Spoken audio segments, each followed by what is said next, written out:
13वीं शताब्दी के जापानी बौद्ध भिक्षु मुजू द्वारा बताई गई जैन कहानियों में रोज़मर्रा की ज़िंदगी को देखने के तरीकों को बदलने की शक्ति है। इन कहानियों में सत्य और इंसानियत के दर्शन होते हैं। ऐसी ही एक कहानी बौद्ध भिक्षु झेन मास्टर हुकुइन की। झेन मास्टर हुकुइन का नाम आसपास के क्षेत्र में उच्च सम्मान में आयोजित किया गया था। हुकुइन को शुद्ध चरित्र के उदाहरण के रूप में देखा जाता था। प्रांत के छोटे और बड़े पड़ोसी हुकुइन के सदाचारी जीवन के सभी प्रशंसक थे। उन दिनों उन्हीं के मठ के पास एक खूबसूरत लड़की रहती थी। उनके पिता किराना दुकान के मालिक थे। एक दिन लड़की के माता पिता को पता चला कि उनकी बेटी गर्भवती हो गई है। उसके नाराज माता पिता ने उसे डांटा और पूछा, आपके अजन में बच्चे के पिता कौन है?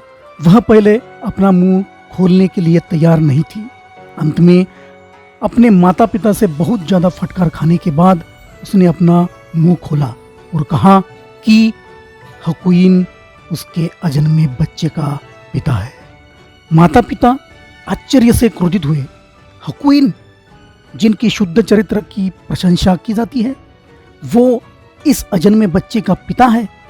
ये जानकर उनको उनका क्रोध अनावर हुआ। वे हंगामे की स्थिति में हुकुइन के पास गए और उन्हें इस घटना के बारे में बताया और उनसे पूछा गया।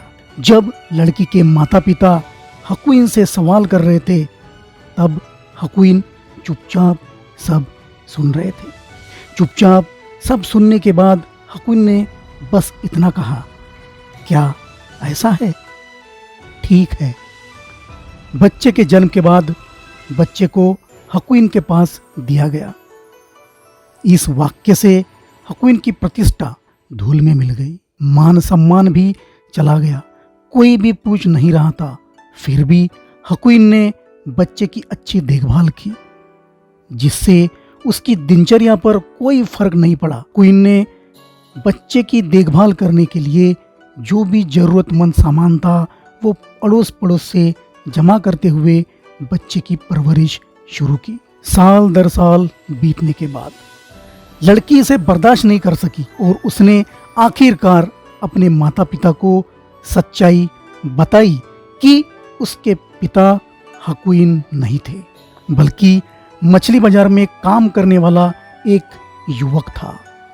पश्चाताप करते हुए लड़के के माता पिता हुकुइन के पास आए। वह उनके पैरों में गिरकर माफ़ी मांगकर कहा कि वह हमें माफ़ करे। हम यह बच्चा फिर से आपसे वापस ले जा रहे हैं। ये सब सुनकर हुकुइन चुपचाप यह सुनकर बोला, क्या ऐसा है? ठीक है। इससे यह प्रतीत होता है कि सच कभी छुपता नहीं और सच्चा इंसान हर समस्या का हल शांति से निकालकर स्वयं प्रचित रहता है।